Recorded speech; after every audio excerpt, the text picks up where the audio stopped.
Hello दोस्तों। जैसा कि आप सब जानते हैं कि आज ड्यू टू कोरोना वायरस बहुत सारे माइग्रेंट वर्कर्स ने अपनी जगह बदलनी पड़ी है। वो अपने शहरों से जहाँ पे वो रहते थे, जहाँ पे वो वर्क करते थे, वहाँ से वो अब अपने घरों की तरफ लौटने लगे हैं। अब अगर वो अपने घरों की तरफ लौटने लगे हैं तो क्या वो दोबारा अपने उसी शहर जा पाएंगे जहाँ पे वो एक्चुअली वर्क करते थे? शायद नहीं, थोड़ी दिक्कत भी होगी।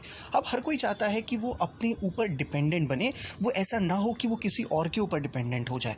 तो इसीलिए मैं आज आपके सामने एक स्कीम लेकर के आया हूं, जो कि प्रधानमंत्री की एक पुरानी स्कीम है जिसको उन्होंने थोड़ा सा रिवाइटल किया है और उसके बारे में थोड़ी सी आपको डिटेल देने वाला हूं। बेसिकली ये जो स्कीम के बारे में मैं बात कर रहा हूं वो है prime minister's employment generation programme. आपसे ये कहा जा रहा है कि आप एम्प्लॉयमेंट जनरेशन करिए। इसको आप दो तरीके से देख सकते हो। पहला ये कि आप किसी को नौकरी दे सकते हो, दूसरा ये कि आपको नौकरी मिल सकती है। देखो, हम आपसे नौकरी देने की बात करेंगे, नौकरी मिलने की बात नहीं करेंगे। जो भी पर्सन इस स्कीम का बेनिफिट लेगा, बट ऑब्वियस सी चीज़ है वो दूसरों को नौकरी देगा। बट क्या वो नौकरी आप दे सकते हो? बिल्कुल दे सकते हो। आपके मन में क्वेश्चन आएगा कि मेरे पास तो इतने पैसे भी नहीं है, मैं ये चीज़ें कैसे करूँगा? मेरे पास कोई प्रॉपर्टी भी नहीं है, मैं ये चीज़ें कैसे करूँगा? तो आपको परेशान होने की ज़रूरत नहीं है, क्योंकि जिस स्कीम की मैं बात करने वाला हूँ वो स्कीम सिर्फ और सिर्फ आपके लिए बनाई गई है, यानी कि उन लोगों के लिए बनाई गई है जो माइक्रो लेवल पे स्टार्ट करना चाहते हैं, जिनके पास अभी कुछ भी नहीं है ऐसा जिसके बेसिस पे वो कुछ कंटिन्यू कर सकें। तो मैं स्कीम के बारे में सबसे पहले कुछ गाइडलाइंस आपको बता दूं।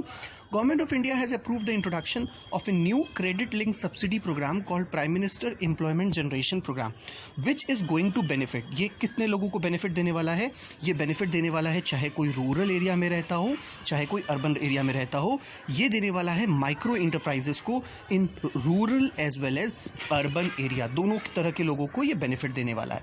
इसमें ऑब्जेक्टिव क्या है इसको बनाने का? इसका ऑब्जेक्टिव आपको दिया गया है to generate employment opportunity in rural as well as urban area.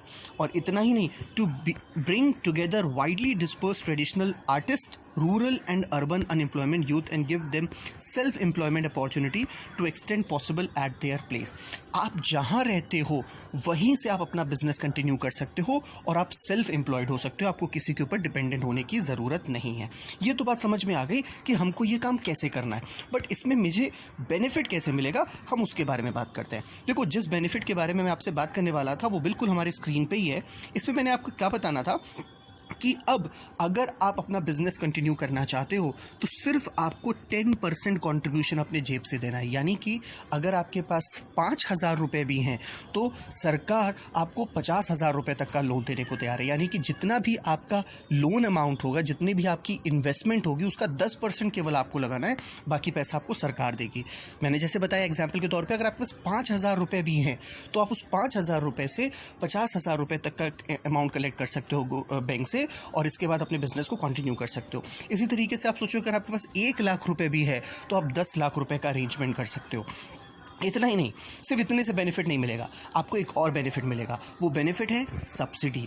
यानी कि जितना भी लोन आपको गवर्नमेंट देगी उसमें आपको वो सब्सिडी भी प्रोवाइड कराएगी ऑफ प्रोजेक्ट कॉस्ट। यानी कि अगर 1 लाख रुपए का इन्वेस्टमेंट है, 1 लाख रुपए के इन्वेस्टमेंट में केवल 10,000 रुपये आपने लगाया है, 90,000 रुपीज़ आपको लोन में मिला है। इतना ही नहीं, उस पूरे प्रोजेक्ट कॉस्ट में अगर आप अर्बन एरिया में रहते हो तो आपको 15% का बेनिफिट मिलेगा, और रूरल में रहते हो तो 25% का सब्सिडी मिलेगी। यानी कि इतना आपको रिटर्न करने की ज़रूरत नहीं है, ये आपके लिए गवर्नमेंट की तरफ से सब्सिडी हो जाएगी। लेकिन अगर आप किसी डिफरेंट कैटेगरी में आते हो, चाहे SC, ST या OBC में आते हो, उस केस में ये एडवांटेज आपको और ज़्यादा मिलेगा। और इतना ही नहीं, अब उस केस में केवल 5% इन्वेस्टमेंट आपको करनी पड़ेगी। तो आप बताओ, हो गई नहीं है अच्छा प्लान? इसमें आपको न ज़्यादा इन्वेस्टमेंट करने की ज़रूरत है, न ज़्यादा टेंशन लेने की ज़रूरत है। इसमें आपको मैक्सिमम पैसा बैंक प्रोवाइड कर रही है, और इतना ही नहीं, आपको गवर्नमेंट सब्सिडी भी प्रोवाइड करा रही है। तो अपने आप ही ये बेटर स्कीम मुझे समझ में आती है। जो नेक्स्ट इंपॉर्टेंट बात समझ में आती है वो ये क्या है कि अगर आप इस प्रोजेक्ट में इन्वेस्टमेंट करना चाहते हो तो आप या तो मैन्युफैक्चरिंग का काम करोगे, या कोई बिजनेस करोगे, या तो कोई सर्विस दोगे। अगर आप मैन्युफैक्चरिंग करते हो तो इसमें मैक्सिमम जो गवर्नमेंट कहती है कि हम 25 लाख रुपए तक का इन्वेस्टमेंट करने को तैयार है, यानी कि 25 लाख रुपीज़ तक का लोन हम आपको प्रोवाइड करने को तैयार है। दूसरी तरफ लेकिन अगर आप कोई दूसरा बिजनेस या सर्विस कर रहे हो तब उस केस में हम आपको केवल 10 लाख रुपीज़, आप सर्विस का मतलब फॉर एग्जाम्पल आपने मैकेनिक की सर्विस स्टार्ट कर दी, आपने AC बनाने मैकेनिक की सर्विस स्टार्ट कर दी, इस तरीके की कुछ टूल्स बनाने की सर्विस स्टार्ट कर दी, या कुछ भी ऐसा काम जो आप कर सकते हो, उसके अकॉर्डिंगली भी आपको 10 लाख रुपए तक की फाइनेंसिंग बैंक करने को तैयार है। और the balance amount of total project cost will be provided by bank as term loan. इसके अलावा अगर आपको चाहिए तो उसके बाद आपको फिर बैंक देगी एज अ टर्म लोन, फिर आपको लोन के फॉर्म में इसको मिलेगा। यूजुअली इसमें दो तरीके से मिलता है, एक टर्म लोन की कैटेगरी में मिलता है और एक कैश क्रेडिट की फैसिलिटी में होता है।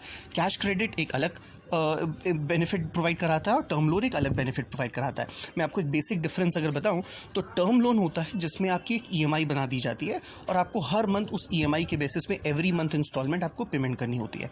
लेकिन कैश क्रेडिट में ऐसी कोई ईएमआई नहीं होती है, वो बिल्कुल फ्री होता है। आप अपने हिसाब से रेगुलर उसको अप एंड डाउन करते रहो, यानी कि रिसेप्शन डिपॉजिट करते रहो, उसमें कोई हार्ड एंड फास्ट कोई रूल नहीं होता है। नेक्स्ट बात आती है कि इसकी एलिजिबिलिटी क्या होगी, तो वही बेसिक एलिजिबिलिटी है जो सब जगह होती है। इसके लिए कोई हार्ड एंड फास्ट कोई बहुत बड़ा रूल नहीं है कि इसके लिए कोई एक्स्ट्रा एलिजिबिलिटी है, बस वही है कि 18 ईयर्स की आपकी एज होनी चाहिए। इसके अलावा जो भी हम यहाँ पे बात कर रहे हैं उसके लिए थोड़ा सा एक मिनिमम पासिंग क्राइटेरिया रखा हुआ है, वो ये है कि एटलीस्ट आप 8th स्टैंडर्ड पास होने चाहिए, जो जेन्युइन भी है। भाई अगर आपने पढ़ा लिखा नहीं हो तो किस बेसिस पे आपके ऊपर कोई ट्रस्ट करे, तो थोड़ी सी पढ़ाई अगर आपके पास है, यानी कि आपने सिर्फ 8th भी पढ़ा हुआ है, तो उसको एलिजिबल कैटेगरी में हम दे सकते हैं।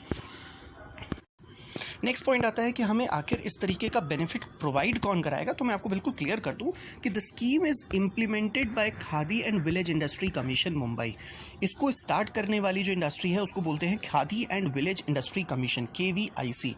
लेकिन ये तो एक बड़ी डिपार्टमेंट है जो इन सब चीज़ों को मॉनिटर करेगी, मैनेज करेगी। आप कहीं से भी जा कर के इसकी रिकवरी कर सकते हो। आप चाहो तो नॉर्मल अपने बैंक और फाइनेंशियल इंस्टीट्यूशन से भी इसका बेनिफिट जा करके ले सकते हो। आपको मैं दिखा रहा हूँ कि बैंक्स और फाइनेंशियल इंस्टीट्यूशन भी इस तरीके की फैसिलिटीज़ आपको प्रोवाइड करती है। तो मैं आपसे अभी सजेस्ट करता हूँ कि अभी जाइए और इस तरीके का फैसिलिटी ज़रूर अवेल करिए।